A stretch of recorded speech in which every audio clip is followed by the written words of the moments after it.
All right, let's now shift tracks to the Iran-US conflict. Remember, Iran fired rockets at a US base. Now, these incidents are taking place more than 3,000 kilometers away from New Delhi, and yet the conflict hits closer home than what we had imagined.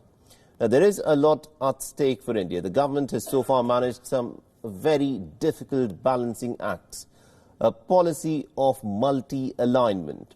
Now, India maintains close ties with countries that are sworn enemies of each other in West Asia and the United States. Will this crisis now force India to make some tough choices? And how will all of this impact the people of India? This report tries and explores these issues. It is a challenging time in world politics. Global alliances are being rebuilt. New rules of engagement are being written. And India finds itself right in the middle of this. New Delhi is trying to pull off a tricky balancing act. Despite the challenging times, the Indian government has managed to maintain a close relationship with America as well as partners from opposing camps in West Asia. The first sign of this was the recent 2+2 dialogue in Washington. Despite the differences between Iran and America, the Trump administration did not object to the Chabahar port.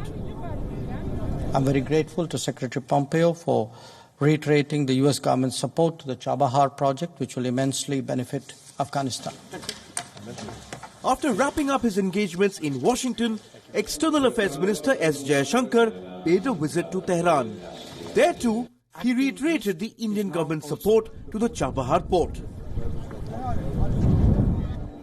While New Delhi has been able to protect its investment in Iran so far, it now confronts a challenge. Iran wants more. Tehran Times, a newspaper that echoes the thinking of the Iranian administration, said that India has submitted to America's demands. The piece says that China and Russia are steady partners for Chabahar. It even implies that Chinese investment could keep the port going in the future.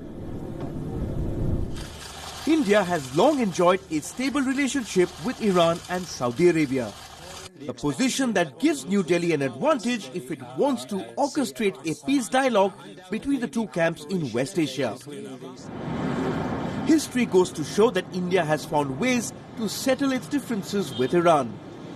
India had voted against Iran at the IAEA. It was General Qasem Soleimani back then who intervened, assuring representatives from New Delhi that Tehran would remain a friend of India. America might have stepped back from the escalating conflict in West Asia. Doors for negotiations have been opened again. Iran's Foreign Minister Mohammad Javad Zarif is due to travel to India next week. There is an opportunity for India to make a pitch for a role in the peace dialogue. Bureau Report, WION, World is One.